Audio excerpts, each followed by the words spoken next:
তাই হরিবালা ঠাকুর হরিবোল বলাতে এলেন। রাধে রাধে। এতক্ষণ আমরা মহাপ্রভুর কথা শুনলাম, তার নীতি, তার শিক্ষার কথা শুনলাম। আজকে মহাভারতকে সামনে রেখে আমরা শুনব তত্ত্ব, তথ্য, ইতিহাস, সামাজিক শিক্ষা।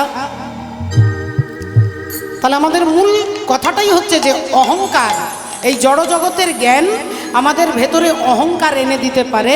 আর অহংকার চলে এলেই ভগবত তত্ত্বটা আমরা বুঝতে পারবো না। কারণ অহংকারের সঙ্গে কৃষ্ণ সূর্য সম মায়া ঘোর অন্ধকার, যাহা কৃষ্ণ তাহা নাই মায়ার অধিকার। যেখানে অহংকার সেখানে ভগবান নেই, যেখানে ভগবান সেখানে অহংকার নেই। এই অহংকার বিনাশের দিকে টেনে নিয়ে যায়। কার অহংকার হলো না? তৃতীয় পাণ্ডব অর্জুনের অহংকার হলো। কেন অহংকার হলো, তার কারণ কি, তার ইতিহাস কি, এই তথ্য জানতে গেলে আজকে আমরা মহাপ্রভু স্বয়ং ভগবান শ্রী গোবিন্দের কাছে চলে যাব। ভগবান মনে মনে চিন্তা করলেন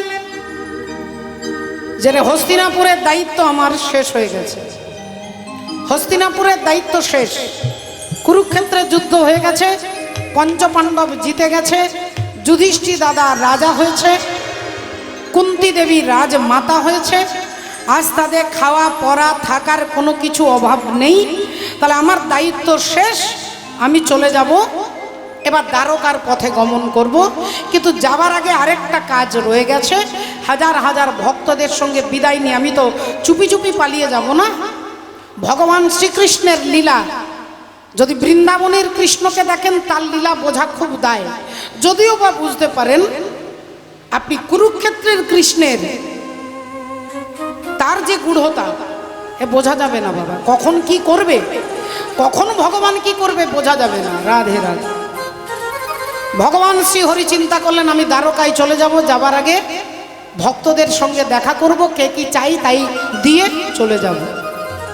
সকাল থেকে বেরিয়েছেন, সবার সঙ্গে দেখা করতে করতে চলে এলেন রাত্রিবেলায় কুন্তী দেবীর কাছে। এদিকে মা কুন্তী দেবী রাত্রে ঘুম আসছে না, ভাবছে ঘুম যখন আসছে না তখন মালা একটা গাঁথি কৃষ্ণের গলায় পরাবো, মুক্তোর মালা গাঁথতে বসেছেন। দেখুন এই ঘটনা আপনাদের জীবনে আমাদের জীবনেও আসতে পারে। এমন অনেক সময় হয় বিনা কারণে রাত্রে ঘুম আসছে না, হাজার চেষ্টা করছেন ঘুম আসছে না। এবার এই সময়টাকে আপনি কিভাবে কাজে লাগাবেন এটা আপনার বিবেকের ওপরে নির্ভর করে। অনেকে আছেন মোবাইল দেখতে দেখতে দেখতে যতক্ষণ দেখবো ঘুম এলে রেখে দেবো, মোবাইল দেখছেন, অনেকে সিনেমা দেখছেন, অনেকে খবর টবর দেখছেন, অনেকে আবার রাত্রিবেলায় ঘর থেকে বেরিয়ে 2 পায়ে 4 পায়ে পায়চারি করে নিলেন। আবার অনেকে আছেন যে ঘুম যখন আসছে না একটু ভগবানের নামটা করি না। তাহলে একই ঘটনা, একই কারণ কিন্তু ব্যবহারিক দৃষ্টিটা আলাদা হয়ে যাচ্ছে। কেউ টিভি দেখছে, কেউ সিনেমা দেখছে, কেউ গল্প করছে, কেউ পায়চারি করছে, কেউ ভগবানের নাম করছে। কুন্তী দেবী ভগবানের জন্য মালা গাঁথতে বসেছে, মুক্তোর মালা গাঁথছে আর ভগবান করে গুনগুন করে ভগবানের নাম গাইছে। মোহেয়ান বিলো ঘন শ্যাম বহুত দিন बीत गए।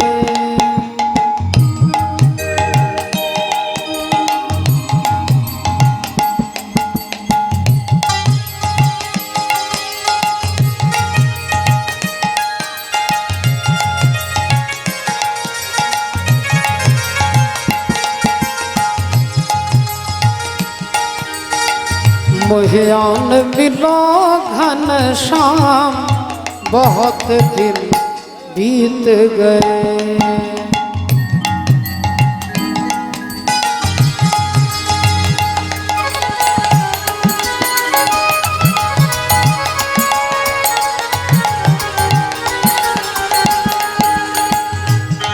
बीत गए दिन, बीत गए दिन,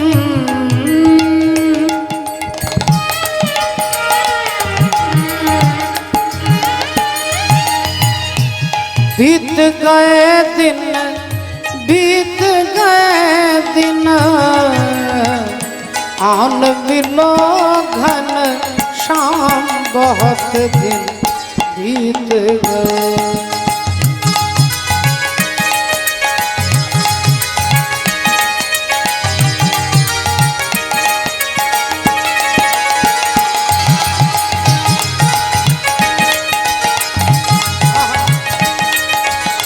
हरे कृष्ण कृष्ण कृष्ण हरे हरे हरे राम राम राम हरे।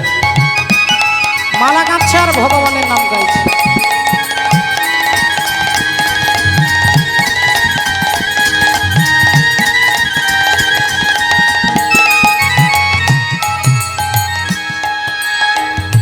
गोपियन की आँखियन के तारे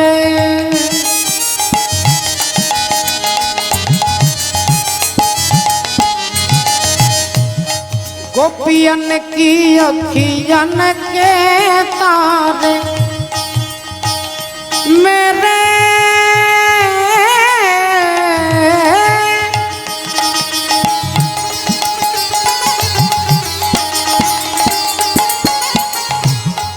मेरे भी बन जाओ सहारे।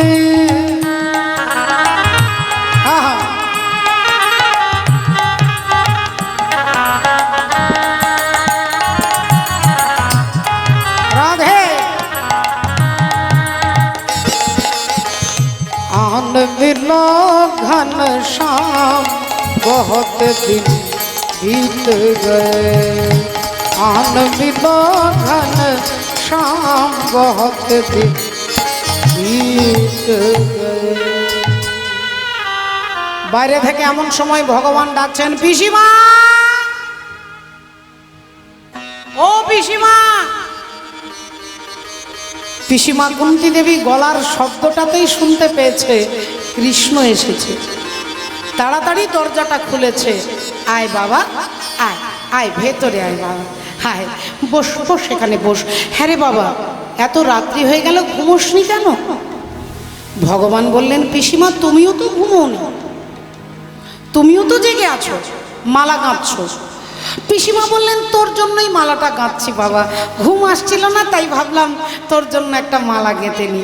তা তুই কেন ঘুমোসনি? ভগবান বললেন আমার কি আর ঘুমানোর সময় আছে পিসিমা গো? আজ সকাল থেকে অনেক ভক্তের সঙ্গে দেখা করতে করতে তোমার কাছে আসতে গিয়ে রাত্রি হয়ে গেছে। কেন রে বাবা এত তাড়াহুড়ো কেন? 2-4 দিন পরে আসতে পারতিস। ভগবান বললেন না পিসিমা, তুমি হয়তো জানো না আমি আর কয়েকদিনের মধ্যেই দ্বারকা চলে যাব। হস্তিনাপুর ত্যাগ করে এখানের দায়িত্ব শেষ করে আমি চলে যাব দ্বারকা। যেই বলেছে কুন্তি দেবী চিৎকার করে উঠেছে, না এ কথা বলি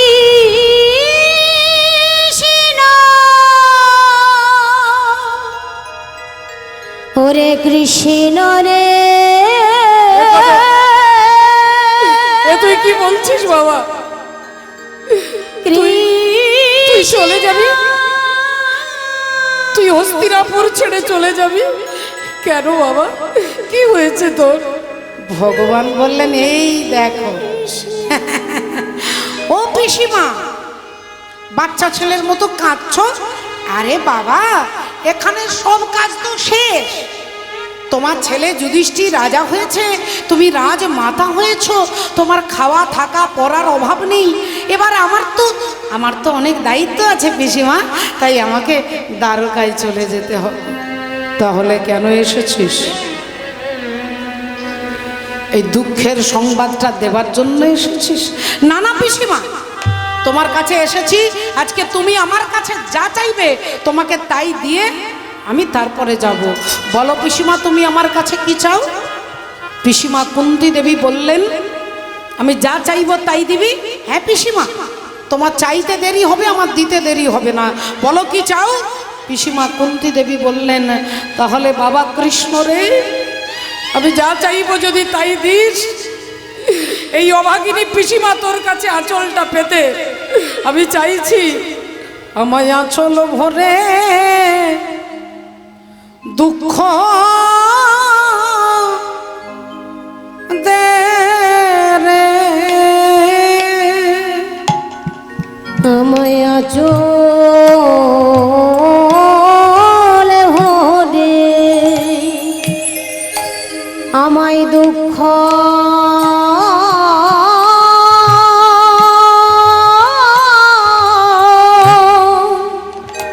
দুঃখ দে রে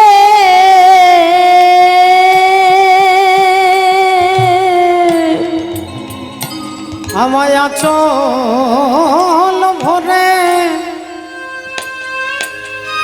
তুই দুঃখ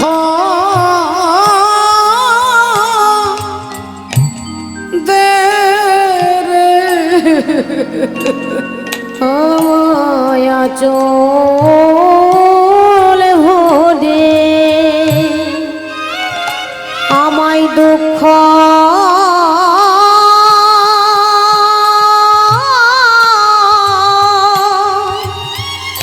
দুঃখ দে রে।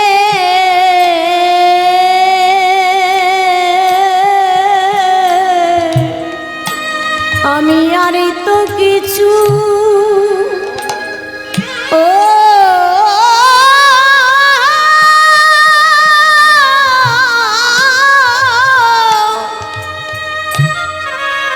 আর তো কিছু চাই না কৃষ্ণ ও। ভগবান বললেন দাঁড়াও পিসিমা, আমার কাছে তুমি আঁচল ভরে দুঃখ চাইছো, আজ পর্যন্ত ইতিহাস প্রমাণ আছে, ইতিহাস প্রমাণ আমার কাছে দাঁড়িয়ে কেউ কখনো দুঃখ চায় না। আমার কাছে দাঁড়িয়ে মানুষ সুখ চাই, আনন্দ চাই, পুত্র চাই, নাতি চাই, চাকরি চাই, জামাই চাই, জমি চাই, দোকান চাই, উন্নতি চাই, শারীরিক সুস্থতা চাই। কিন্তু তুমি একমাত্র যে আমার কাছে দাঁড়িয়ে দুঃখ চাইছো পিসিমা।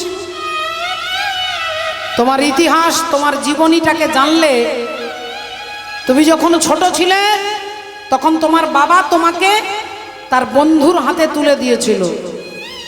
তোমার বাবা সুরসেন, সুরসেনের বন্ধু ছিল কুন্তি ভোজ। কুন্তি ভোজের কোনো ছেলে মেয়ে ছিল না। তোমার বাবা কি করলো, তোমাকে নিয়ে বললো এই নে আমার মেয়েটাকে তোমকে দিলাম, আজ থেকে আমার মেয়ে নয় তোর মেয়ে, তোকে বাবা বলবে, তোর স্ত্রীকে মা বলবে। ছোটবেলায় তোমার বাবা মা পরিবর্তন হয়ে গেল, এটা কি তোমার কম দুঃখ পিসিমা? তারপরে যখন যৌবনে পদার্পণ করলে, সূর্যের আশীর্বাদে একটি সন্তান হলো, যে সন্তানকে সমাজের বুকে দাঁড়িয়ে তুমি কখনো কোলে নিয়ে বলতে পারলে না যে আমি তোর মা, তুই আমার ছেলে, আমি তোর মা, তুই আমার ছেলে, কোনোদিন বলতে পারলে না। সেই ছেলেটা কে না দাতা কর্ণ। ওই কর্ণকে কখনো বলতে পারলে না যে তুই আমার ছেলে, আয় বাবা একবার আমার বুকে আয়, তুমি বলতে পারলে না। এটা কি তোমার কম দুঃখ পিসিমা? তারপরে বিবাহ হলো, বিবাহের কয়েক বছর পরে তুমি বিধবা হয়ে গেলে, এটা কি কম দুঃখ? তারপর আত্মীয় পরিজন তোমাকে লাক্ষা ভবনে পুড়িয়ে মারবার চেষ্টা করলো, এটা কি কম দুঃখ? এত দুঃখ পেও তুমি এখন আমার কাছে দাঁড়িয়ে দুঃখ চাইছো? পিসিমা কুন্তি দেবী কি কথা বললেন দেখুন।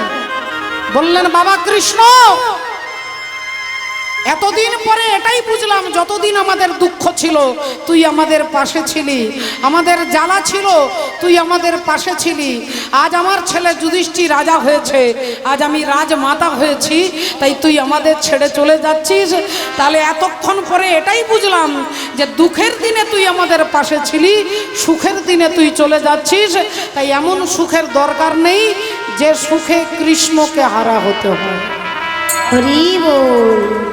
যে এ কথা বলেছেন ভগবান কুন্তি দেবীকে বুকে জড়িয়ে ধরেছে, আর বুকে জড়িয়ে ধরে বলছেন পিসিমা আজ এখানে তোমার কাছে দাঁড়িয়ে কথা দিচ্ছি, তুমি রণে বনে জঙ্গলে ঘরে বাইরে, তুমি সকাল দুপুর সন্ধে যখন যেখানে যেখানে তোমার ইচ্ছে তুমি দাঁড়িয়ে আমাকে ডাকবে, আমি তোমার কাছে এসে দাঁড়াবো।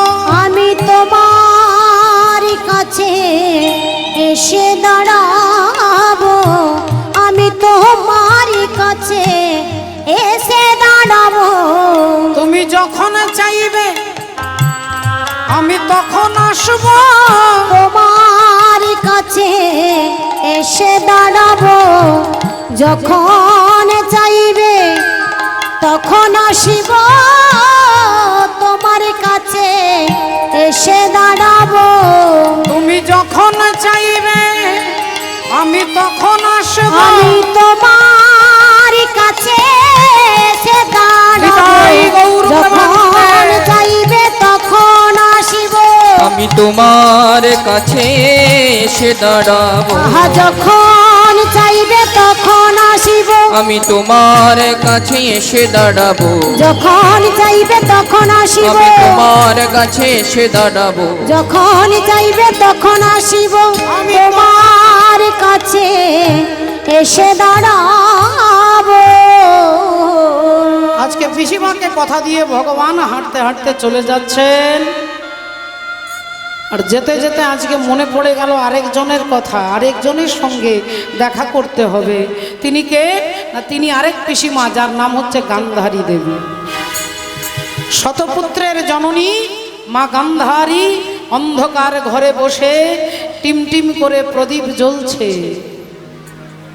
আর সেই আলোতে বসে মা কখনো নিজের চুলগুলোকে ছিঁড়ছে, কখনো বুক চাপড়াচ্ছে, কখনো মাথা চাপড়াচ্ছে, কখনো ধুলাই গড়াগড়ি দিচ্ছে, আর ওই মরা ছেলেগুলোর নাম একবার করে চিৎকার করে বলছে, যারা কুরুক্ষেত্রের যুদ্ধে শেষ হয়ে গেছে।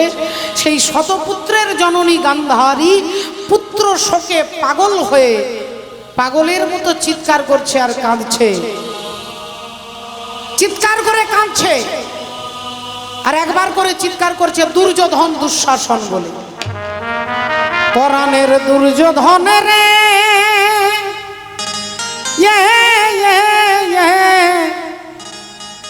ওই আমি কোন বাদেশে যাব তোর লাগিয়া রে। পরাণের দুর্যোধন রে,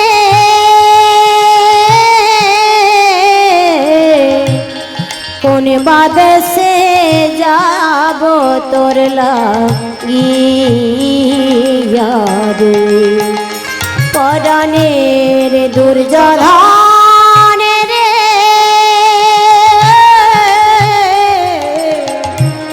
কোন বাদেশে যাব তোর লাগিয়া,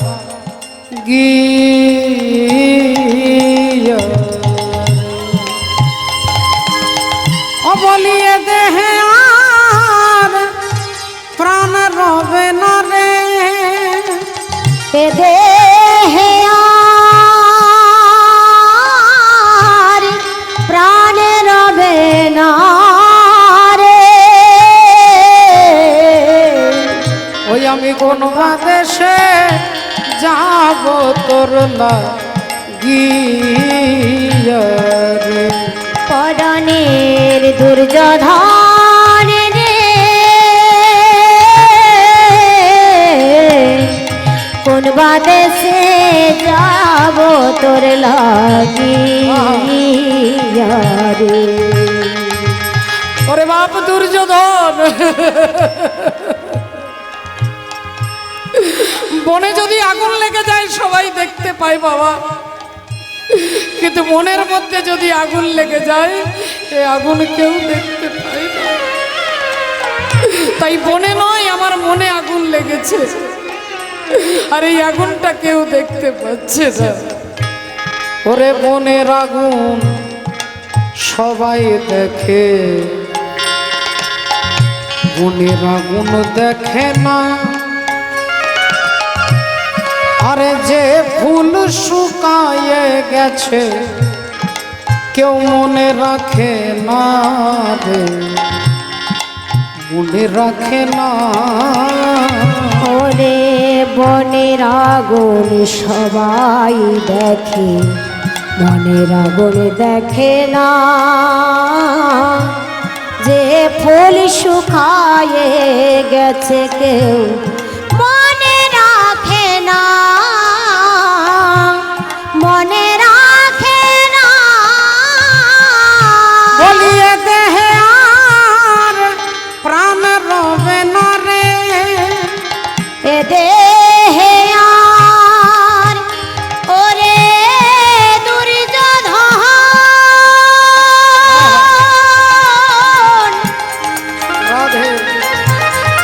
ওরে বাপ দুর্যোধন, ওরে একবার ফিরে আয় বাবা, একবার ফিরে আয়, একবার ফিরে আয়।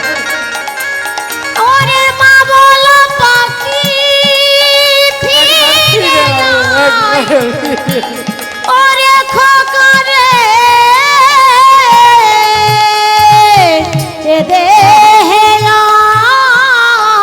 আর প্রাণে রবে না রে। আমি কোন বাদেশে যা আমার এ দেহে আর প্রাণ রবে না রে। আমার দেহে আর ওরে খোকা রে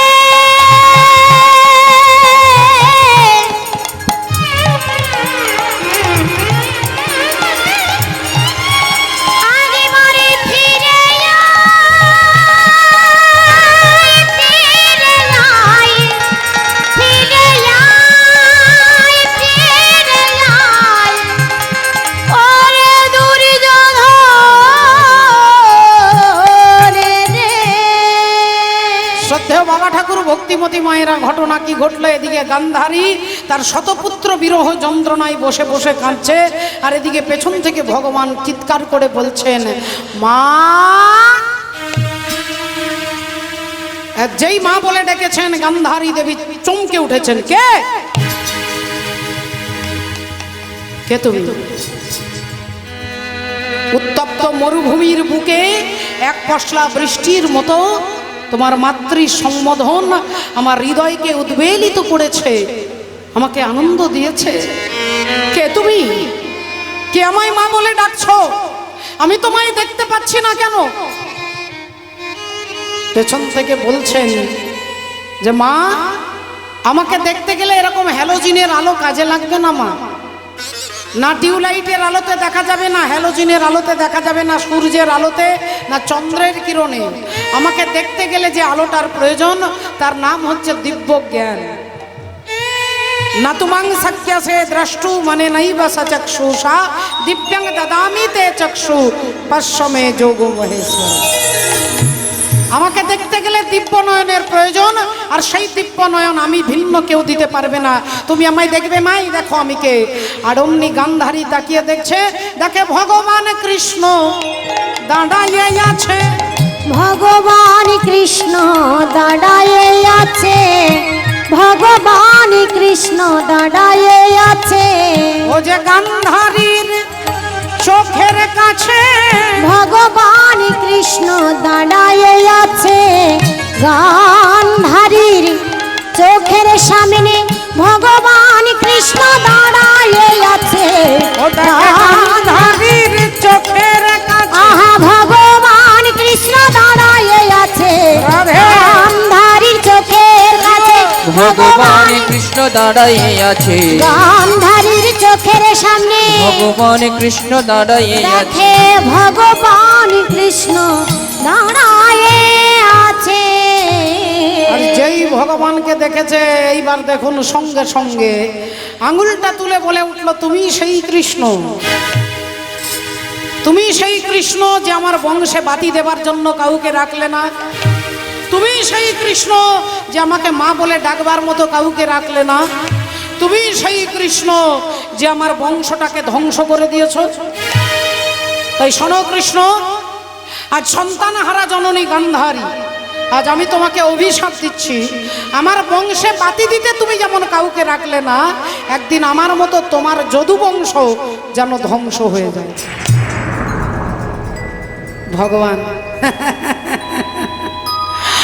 ভগবান হাসলেন আর হেসে বললেন, মাগো তোমার অভিশাপ আমি মাথায় তুলে নিলাম। মাথায় তুলে নিলাম, তোমার অভিশাপ আমি মাথায় তুলে নিলাম। আমি কথা দিচ্ছি আমার বংশ ধ্বংস হবে।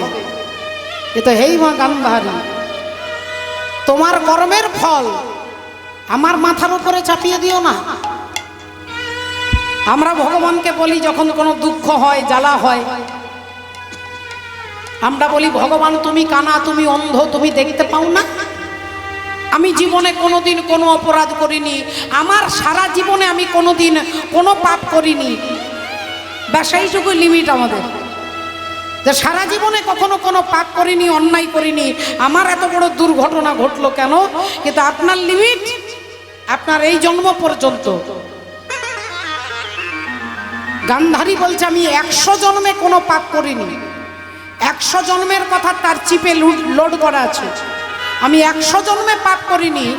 ভগবান বললেন 101 জন্ম পূর্বে, 101 জন্ম আগে তুমি ছিলে ব্রাহ্মণ বাড়ির কন্যা। নতুন বিয়ে হলো, বাসর ঘরে প্রবেশ করলে, প্রবেশ করেই দেখলে একটা কোণে, দেয়ালের কোণে একটা মাকড়সা। মাকড়সার পেটে বাচ্চা আছে, ডিম আছে। ভাবলে আমিও তো স্ত্রী, সংসারী হলাম, আমারও তো সন্তান হবে, তা পেটের মধ্যে সন্তান কিরকম থাকে একটু দেখব। এই ভাবতে ভাবতে তুমি বসে ভাবছো, এমন সময় তোমার স্বামী উদয়ন প্রবেশ করল। আর প্রবেশকেই করে বললেন বলো তুমি কি চাও? তুমি অমনি মাকড়সার দিকে আঙুলটা তুলে বললে ওই মাকড়সাটা আমাকে এনে দাও। তোমার স্বামী, তার উচিত ছিল এখানটাতে প্রতিবাদ করবার, যে না এটা তোমার উচিত নয়, ওকে তুমি বিনা কারণে তার পেটটা ফাটাবে কেন, তার বাচ্চাগুলোকে বার করবে কেন, ইত্যাদি ইত্যাদি। তার স্বামীর উচিত ছিল। কিন্তু ওই স্বামী স্ত্রীর প্রেমে অন্ধ হয়ে গেলে, স্ত্রী বলেছে এনে দিতে হবে, এনে দিলেন। আর যেই মাকড়সাটা এনে দিল, তার পেটটা ফাটিয়ে ছোট্ট ছোট্ট ছোট্ট ছোট্ট ক্ষুদ্র ক্ষুদ্র ডিমগুলো দেখে কিছুই বুঝতে পারলে না। বিরক্ত হয়ে ডিমগুলো মাটিতে ফেলে আর পায়ের আঙুল দিয়ে পিষে মেরে ফেললে। পিষে মেরে ফেললে সেদিন কেউ জানতে পারলো না, কিন্তু ওই মাকড়সাটা যে কাঁদলো তার নাম অগ্নিমাখা। আর তিনি কেঁদে কেঁদে বলল, মা আজ আমার এই কান্নার শব্দ তোমার কান পর্যন্ত পৌঁছাবে না মা। আমি তো মাকড়সা, আমারও তো কষ্ট হয়। আমার এই চোখের সামনে তুমি আমার ছেলেগুলোকে মারলে। আমি কোনো অপরাধ করিনি মা, আমি কোনো পাপ করিনি, তুমি আমার ছেলেগুলোকে মারলে। তাই আজ কেউ জানতে পারবে না, কিন্তু আমি তোমাকে অভিশাপ দিচ্ছি, আমার সামনে যেমন আমার ছেলেগুলোকে তুমি পায়ের আঙ্গুলে পিষে মেরে ফেললে, একদিন তোমার চোখের সামনে তোমার 100টা ছেলের মরা মুখ তোমাকে দেখতে হবে। হরি হরি বল। কুরুক্ষেত্রের মাঠে গিয়ে গান্ধারী তার শতপুত্রের মৃত বদন, ছেলেগুলোর মরা ছেলেগুলোকে দেখতে হয়েছিল। ভগবান বলছে মা এবার আমাকে বলো এখানে আমার দোষটা কোথায়? তোমার কর্মের ফল ঘুরে ফিরে তোমার কাছে আসবে, ঘুরে ফিরে তোমার কাছে তোমার কর্মের ফল আসবে। আর তুমি সেই জায়গাটাকে আমাকে দোষ দিয়ে যদি বলো তুমি আমার বংশ ধ্বংস করে দিলে, আমার বংশে বাতি দিতে কেউ রাখলে না, তা যাক তুমি অভিশাপ যখন দিয়েছো তোমার অভিশাপ আমি মাথায় তুলে নিলাম। তোমার অভিশাপ মাথায় তুলে নিলাম, এখন আমি আসি মা। এই বলে ভগবান ওখান থেকে বেরিয়ে হাঁটতে হাঁটতে আসছেন। আর এদিক থেকে অর্জুন যাচ্ছেন ভগবানের সঙ্গে, সারাদিন দেখা হয়নি। ভগবানের সঙ্গে দেখা করতে অর্জুন যাচ্ছে, এদিক থেকে ভগবান আসছে। রাধে রাধে। এদিক থেকে অর্জুন যাচ্ছে, এদিক থেকে ভগবান আসছে। এমন সময় অর্জুন ভগবানকে দেখে থমকে দাঁড়িয়ে গেলেন। এ কি কৃষ্ণ, তোমার মুখটা শুকিয়ে গেছে কেন? মনে হচ্ছে তুমি কোনো একটা চিন্তার মধ্যে আছো, একটা টেনশনে আছো, কি হয়েছে তোমার? ভগবান লীলাময়ী হরি, তিনি লীলা করবেন বলে বললেন না না তেমন কিছু নয়, তোমার জেঠিমা আমাকে অভিশাপ দিয়েছে। আমার জেঠিমা তোমাকে অভিশাপ দিয়েছে? বললেন হ্যাঁ, তোমার জেঠিমা গান্ধারী, আর সেই গান্ধারী দেবী আমাকে অভিশাপ দিয়েছে আমার বংশ নাকি ধ্বংস হবে, আমার বংশ নাকি ধ্বংস হবে, আমার বংশ নাকি ধ্বংস হবে, আমার বংশ নাকি ধ্বংস হবে। তুমি শোনো অর্জুন ওহে কহি তবে, বংশ নাকি ধ্বংস হবে, শোনো অর্জুন কহি তোমায়, বংশ নাকি ধ্বংস হবে। আমার বংশ নাকি ধ্বংস হয়ে যাবে, তোমার জেঠিমা আমাকে অভিশাপ দিয়েছে, তাই একটু চিন্তা করছিলাম আর কি। অমনি অর্জুন বলে উঠলেন, তুমি চিন্তা টিন্তা কিচ্ছু করো না, টেনশন নিও না, অভিশাপ মিথ্যে, সব সময় সত্যি হয় না, অভিশাপ মিথ্যেও হয়। ভগবান বললেন অভিশাপ মিথ্যে? বলে হ্যাঁ, আমি আমাকে দিয়ে আমার প্র্যাকটিক্যাল আমি দেখেছি। ভগবান বললেন কি দেখেছো? বললেন ওই কুরুক্ষেত্রের মাঠে দাঁড়িয়ে যখন ভীষ্মদেবকে আমি সরসজ্জায় এক একটা তীর মারতে মারতে তীরের বিছানা করে ভীষ্মদেবকে শুইয়ে দিয়েছি, সেদিন গঙ্গা দেবী, গঙ্গা পুত্র ভীষ্মদেব সরসজ্জায় শুয়ে আছে, আর মা পতিত পাবনী গঙ্গা দাঁড়িয়ে অর্জুনকে বলছেন, ওরে অর্জুন, একজন মায়ের সামনে তুই তার ছেলেকে মেরেছিস, আমি অভিশাপ দিচ্ছি একদিন তোর পুত্রের হাতেও তোর মৃত্যু হবে, একদিন তোর ছেলের হাতে তুই মরবি। এবার বলো তো কৃষ্ণ, এবার বলো তো, আমাকে যে পতিত পাবনী গঙ্গা অভিশাপ দিল, অভিশাপটা কি সত্যি হলো? আমার ছেলে নাকি আমাকে মারবে, আমার ছেলে কেউ বেঁচে আছে? আমার ছেলে অভিমন্যু মারা গেছে, আমার ছেলে শ্রুতকীর্তি মারা গেছে, আমার ছেলে ইরাবণ মারা গেছে, তাহলে আমাকে মারবার জন্য কোনো ছেলেই বেঁচে নেই, তাহলে গঙ্গার দেওয়া অভিশাপটা মিথ্যে হলো না?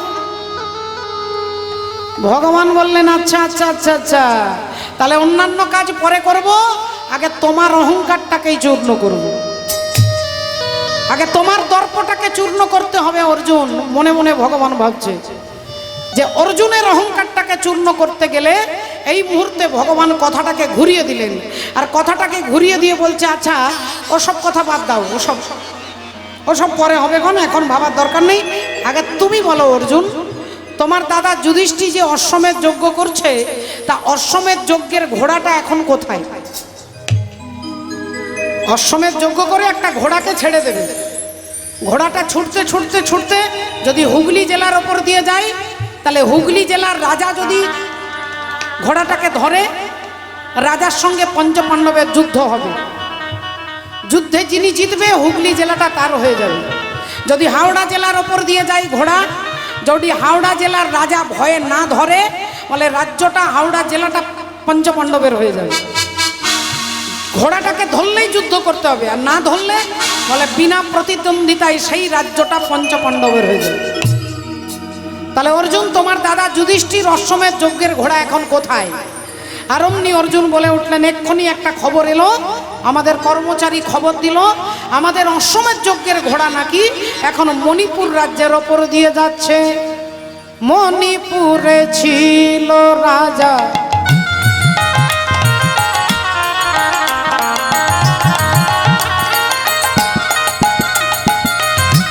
মণিপুরে ছিল রাজা,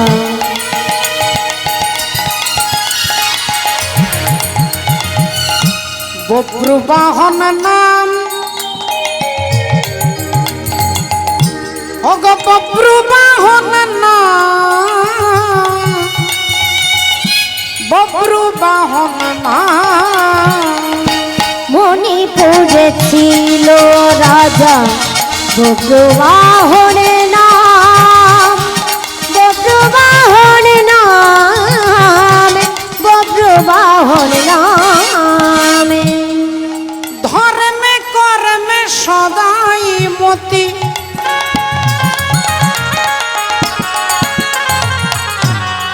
রাজা অতি গুণবান, অতি গুণবান।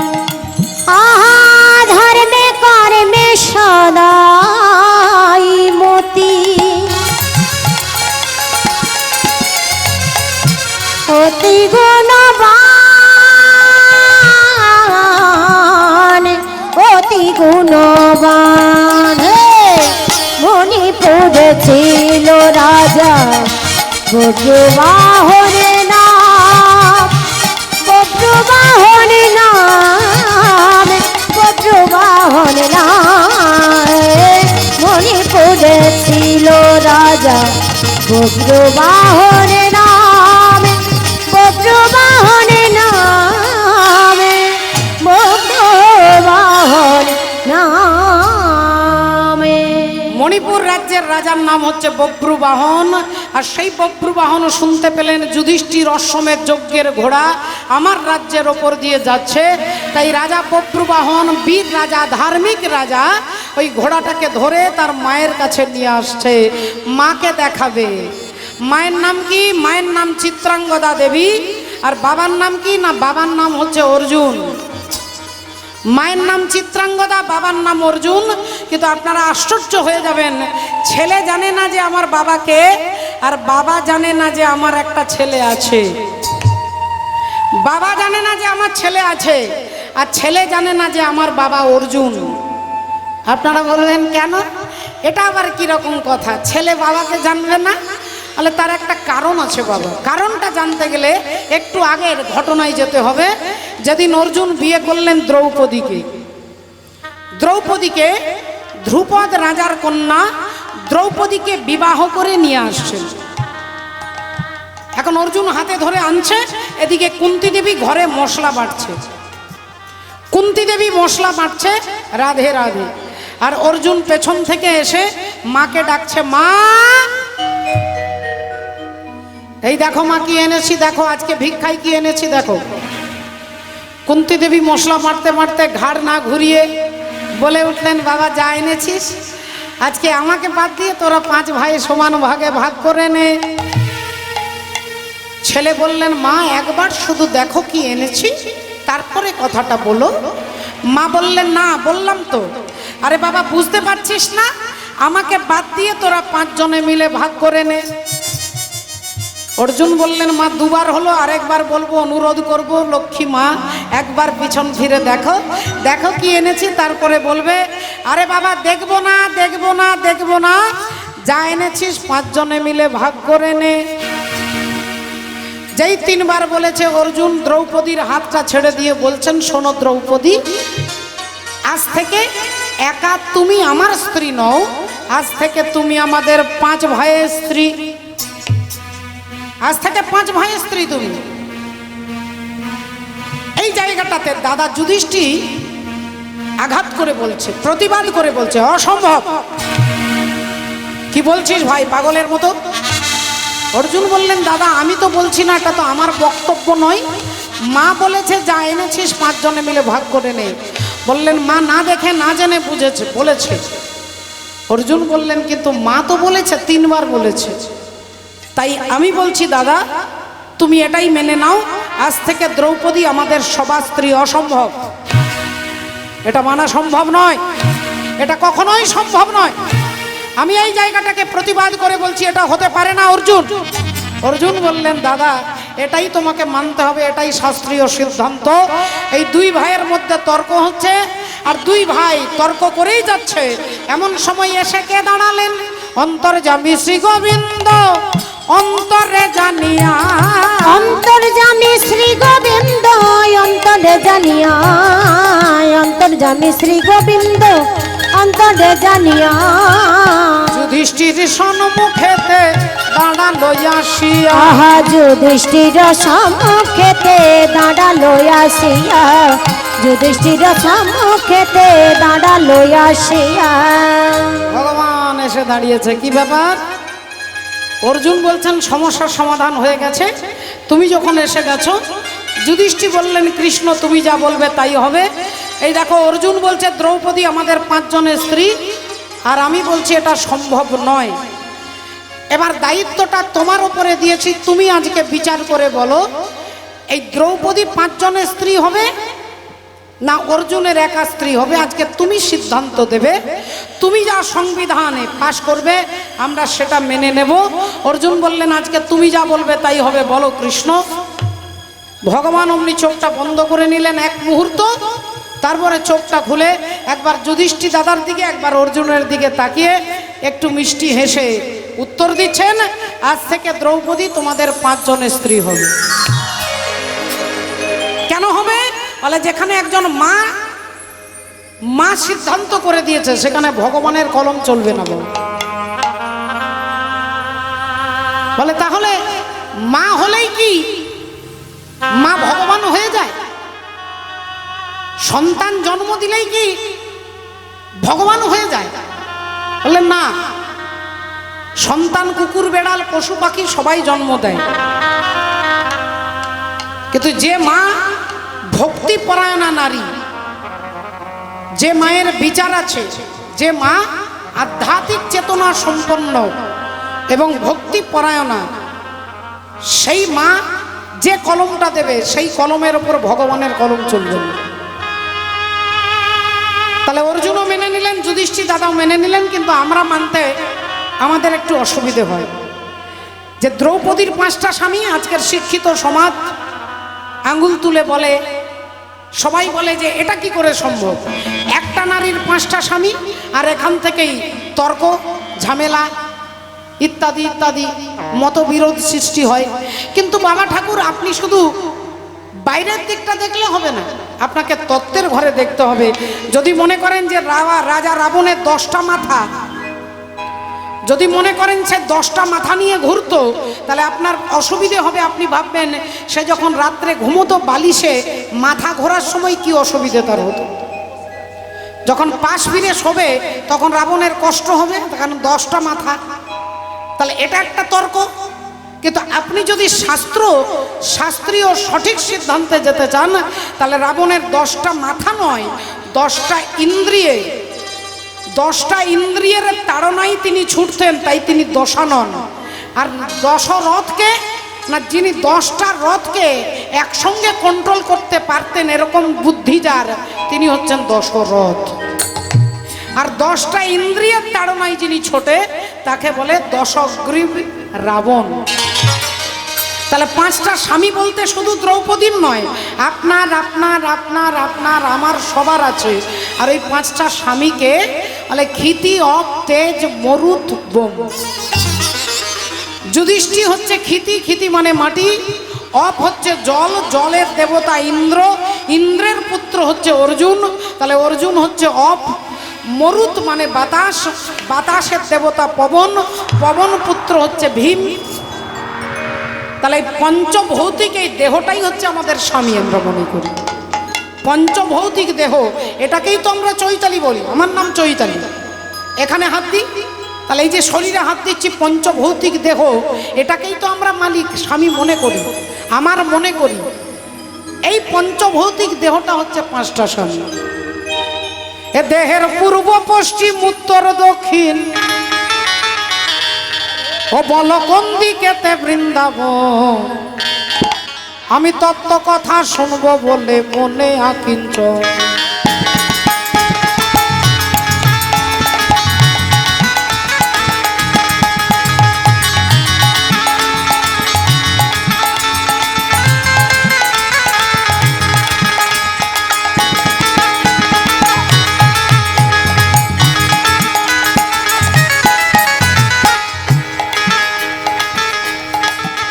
দেহের পূর্ব, পশ্চিম,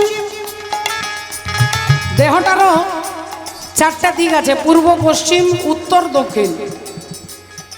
কোমরের থেকে ওপর দিকটা উত্তরবঙ্গ, কোমরের থেকে নিচের দিকটা দক্ষিণবঙ্গ, এদিকটা পূর্ববঙ্গ, এদিকটা পশ্চিমবঙ্গ। হ্যাঁ, ও দেহের পূর্ব, পশ্চিম, উত্তর, দক্ষিণ, দেহের পূর্ব, পশ্চিম, উত্তর, দক্ষিণ, ও বল কোন দিকেতে বৃন্দাবন। আমি তত্ত্ব কথা শুনবো বলে মনে আকিঞ্চন, তত্ত্ব কথা শুনবো বলে মনে আকিঞ্চন।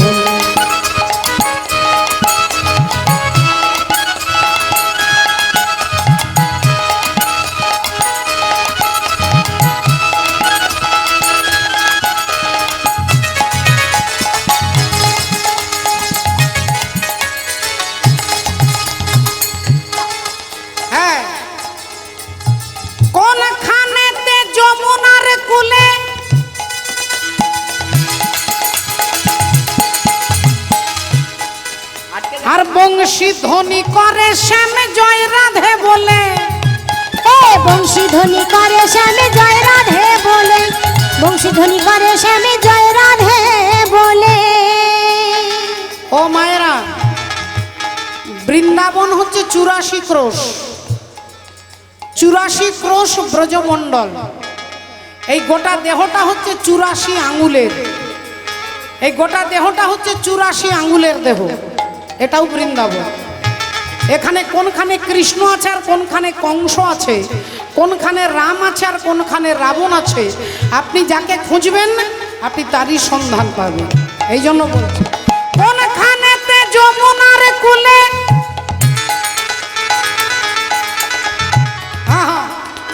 আর বংশী ধ্বনি করে শ্যামে জয় রাধে বলে, বংশী ধ্বনি করে শ্যামে জয় রাধে বলে, বংশী ধ্বনি করে শ্যামে জয় রাধে বলে। বলি কোন কমলে কমলিনী, কোন কমলের কমলিনী, ও বলো কোন কমলে কমলিনী কোথায় থাকে সখী গো? তত্ত্ব কথা শুনবো বলে মনে আকিঞ্চন, তত্ত্ব কথা শুনবো বলে মনে আকিঞ্চন। কোনখানেতে হয় গো মহারাজ,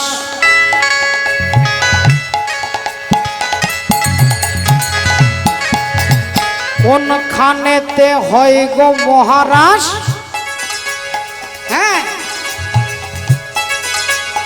কোনখানেতে রাধা কৃষ্ণ সদা করে বাস, কোনখানেতে রাধা কৃষ্ণ সদা করে বাস, কোনখানেতে রাধা কৃষ্ণ সদা করে বাস। তাহলে 84 ক্রোশ ব্রজমণ্ডল শাস্ত্রে আছে শোনা, আর 84 অঙ্গুলি দেহ দেখো আছে গোনা।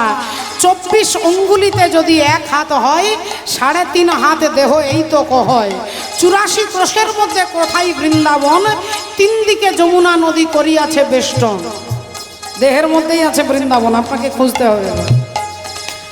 কোনখানেতে হয় গো মহারাজ, হ্যাঁ, আর কোথায় থাকে রাধা কৃষ্ণ সদা করে বাস, কোথায় থাকে রাধা কৃষ্ণ সদা করে বাস, কোথায় থাকে রাধা কৃষ্ণ সদা করে বাস। আমি জানবো বলে এই অভিলাষ, আমি জানিব বলে এই অভিলাষ, ওরে মন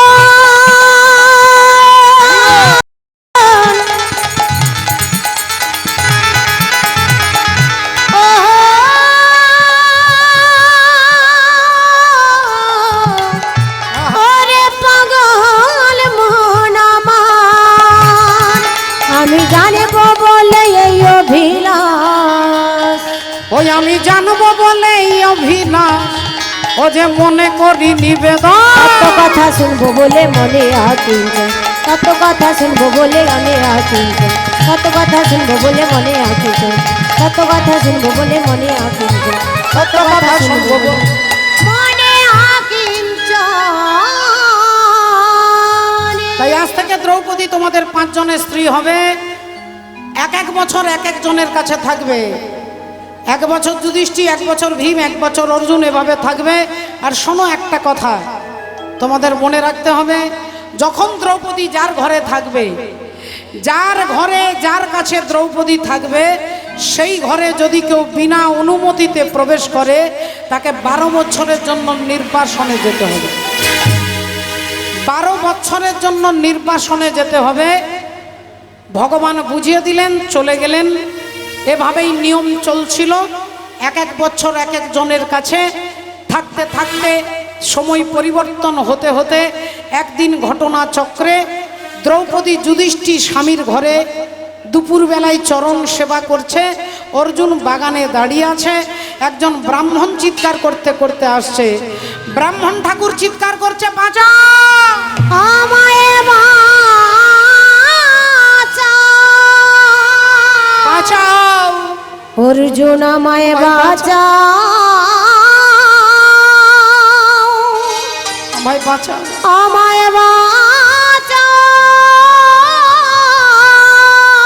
আমায় বাঁচাও, বাঁচাও। আমায় বাঁচাও। ব্রাহ্মণ ঠাকুর তাড়াতাড়ি ছুটে আসছে অর্জুনের কাছে, সাহায্য চাইছে, আমাকে বাঁচাও। কি কি কি কি কি হয়েছে আপনার? বললেন আমার একটা গাভী মাতা, আর ওই গাভী মাতাই একমাত্র আমার বাঁচবার অবলম্বন। আর ওই গাভী মাতাটাকে একটা বাঘ ধরে নিয়ে যাচ্ছে। তুমি আমার গাভী মাতাটাকে বাঁচাও অর্জুন, নইলে আমি শেষ হয়ে যাব। অর্জুন বললেন, দেখুন আপনাকে সাহায্য করতে পারলে আমি খুব খুশি হতাম, কিন্তু আপনাকে সাহায্য করব কি করে? ওই বাঘটাকে মারতে গেলে তো একটা তীর ধনুক দরকার, আর আমার গান্ডীব ধনুকটা সেই ঘরে রয়ে গেছে যেই ঘরে যুধিষ্ঠির আর দ্রৌপদী রয়েছেন। দাদা যুধিষ্ঠির রয়েছেন, দ্রৌপদী রয়েছেন, সেই ঘরে আমি ঢুকবো কি করি? কারণ ঢুকলে তো 12 বছরের নির্বাসনে যেতে হবে, তাই আমি আপনাকে সাহায্য করতে পারছি না। ব্রাহ্মণ বললেন, তাহলে তুমি তোমার স্বার্থের জন্য ক্ষত্রিয়ের ধর্মটাকে লঙ্ঘন করবে? ক্ষত্রিয়ের ধর্ম হচ্ছে সর্জং তেজর ধীতির দাক্ষং যুদ্ধে চাপ্য পলায়নম দানমেশ্বর ভাবশ্চ ক্ষাত্রং ধর্ম স্বভাবজম। ক্ষত্রিয়ের ধর্মই হচ্ছে কোন অনাশ্রয়ী ব্যক্তিকে, কোন দুঃখী ব্যক্তিকে সাহায্য করা।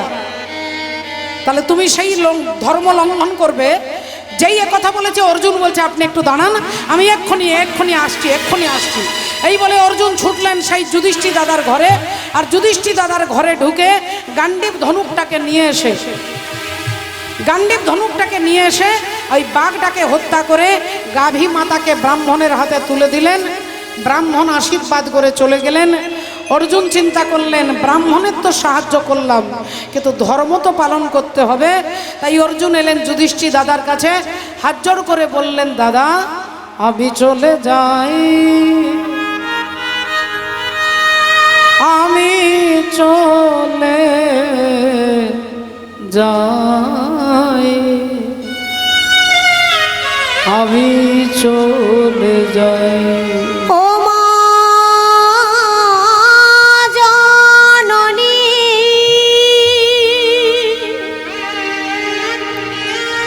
জনম ভবে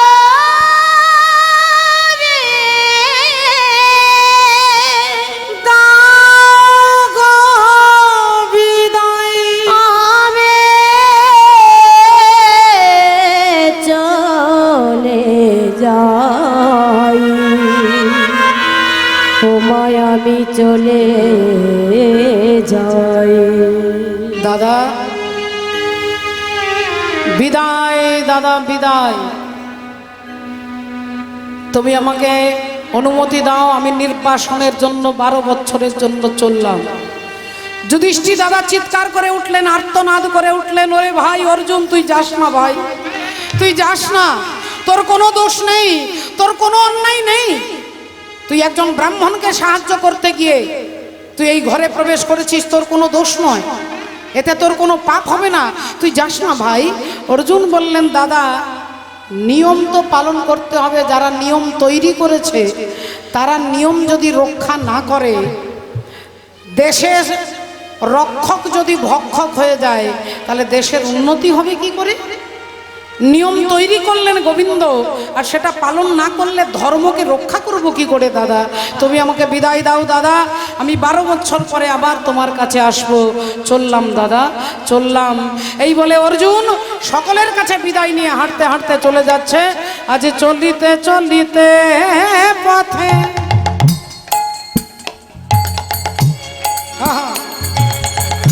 অগ শ্রী গোবিন্দ বলি ডাকে, আজি চলে যাই,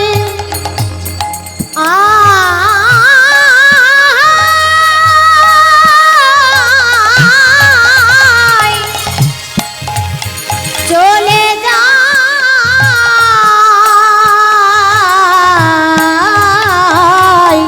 ওগো চলিতে চলিতে পথে, বলি হা গোবিন্দ বলি ডাকে, আহা চলিতে চলিতে পথে, হা গোবিন্দ বলি ডাকে, বলি কথা তুমি দিনের দয়াল হরি হে,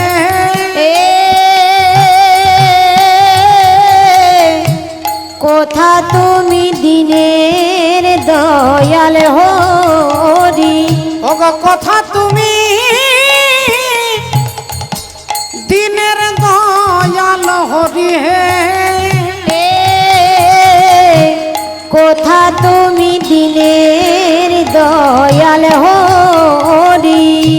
চলে যাই চলে যাই, আহা চলে যায় চলে যায়, দেখো চলে যাই চলে যাই, দেখো চলে যায় চলে যায়, ওই গো যেতে যেতে নাম আহা গাই, চলে যায় চলে যায়, যেতে যেতে নাম গায়, চলে যায় চলে যায়, ও গো যেতে যেতে নাম গাই, পথে আজি চলে যায়, শ্রী গোবিন্দের নাম গাই, আজি পথে আজি চলে যায়, ও গো শ্রী গোবিন্দের নাম গাই, যায়। চলে যাই চলে যাই, আহা যেতে যেতে গোবিন্দের নাম গায়, ও গো যেতে যেতে এ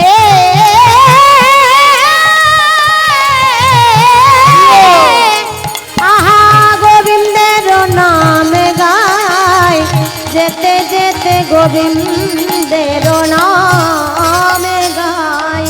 মাননীয় ভক্তমণ্ডলী ভক্তিমতী মায়েরা, একটু লক্ষ্য করে দেখুন আপনারা, আজকে অর্জুন হাঁটতে হাঁটতে চলে যাচ্ছে, একদিন দুদিন, এক মাস দু মাস, এক বছর 2 বছর, এভাবে 12 বছরের নির্বাসনে বেরিয়ে পড়লেন।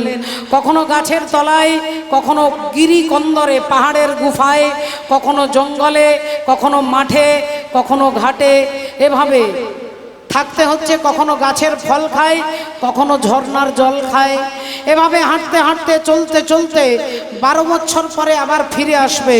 5 বছর পেরিয়ে গেল, আবার চলতে চলতে চলতে 10 বছর পেরিয়ে গেল। বিভিন্ন গ্রামে বিভিন্ন রাজ্যে গাছের ছায়ায় গাছের তলায় ভিক্ষা করে খায় থাকে, এভাবে 10 বছর পেরিয়ে গেল। অর্জুন ভাবলেন বাকি আছে আর 2 বছর, তারপরেই আমি দাদা যুধিষ্ঠির কাছে চলে যাব। দেখতে দেখতে আরো 1 বছর পেরিয়ে গেল, 11 বছর হয়ে গেল, 11 বছর চলে গেল। ভাবলেন আর বাকি আছে 1 বছর, এই 1 বছর পার করতে পারলে আমি আবার আমার আত্মীয়ের সঙ্গে দেখা হবে। এই ভেবে অর্জুন হাঁটতে হাঁটতে কখন যে মণিপুর রাজ্যে চলে এসেছে অর্জুন নিজেও জানে না। বাবা, অর্জুন নিজেই বুঝতে পারছে না কখন মণিপুর রাজ্যে চলে এসেছে। এখন মণিপুর রাজ্যে প্রবেশ করে একটা গাছের তলায় ছায়াতে ঠান্ডাতে অর্জুন ঘুমিয়ে পড়েছে, হাতের ওপরে মাথাটা রেখে অর্জুন ঘুমিয়ে গেছে। আর সেই সময় মণিপুর রাজ্যের রাজা ছিলেন, যার নাম হচ্ছে রাজা চিত্রভানু। হরি বল, হরে কৃষ্ণ, জয় গুরু। এই 2টো বাচ্চাকে মনে হচ্ছে লবকুশ মনে হচ্ছে। হ্যাঁ হ্যাঁ, জয় নিতা, জয় রাজ, বাহ, শোনা বাবা।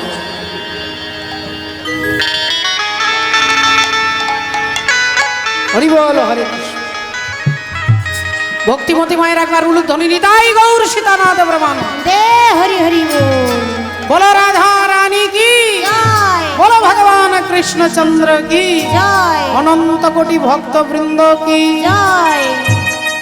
जरा चल के वृंदावन देखो,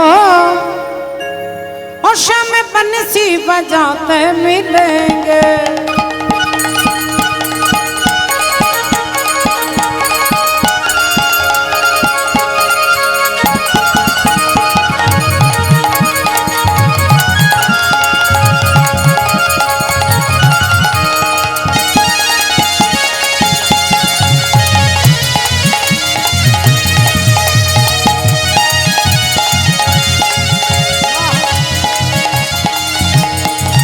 जरा चल के, ओ जरा चल के, जरा चल के वृंदावन देखो, बंसी बजाते मिलेंगे। जरा चल के वृंदावन देखो, सने बंसी बजाते मिलेंगे। जरा चल के वृंदावन देखो, सने बंसी बजाते मिलेंगे। और झूला झूल रही होगी राधा प्यारी, श्याम झूला झूलाते मिलेंगे।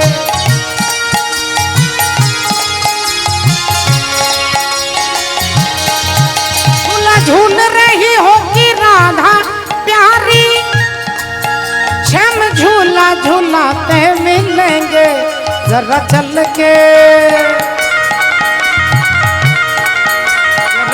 के वृंदावन देखो बंसी बजाते मिलेंगे। जरा चल के वृंदावन देखो सामे बंसी बजाते मिलेंगे। ओ जरा चल के वृंदावन देखो बंसी बजाते मिलेंगे। जरा चल के वृंदावन देखो सामे बंसी बजाते मिलेंगे। जरा चल के वृंदावन देखो सामे बंसी बजाते मिलेंगे। संग उनकी भी ग्वाल बाल होंगे।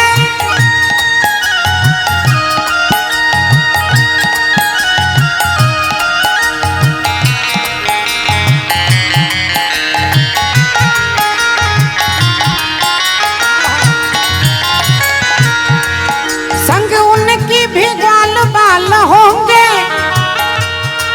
और सन गैया चराते मिलेंगे। सने गैया चराते मिलेंगे। सने गैया चराते मिलेंगे। जरा चल के वृंदावन देखो बंसी बजाते मिलेंगे। जरा चल के वृंदावन देखो सने बंसी बजाते मिलेंगे। जरा चल के वृंदावन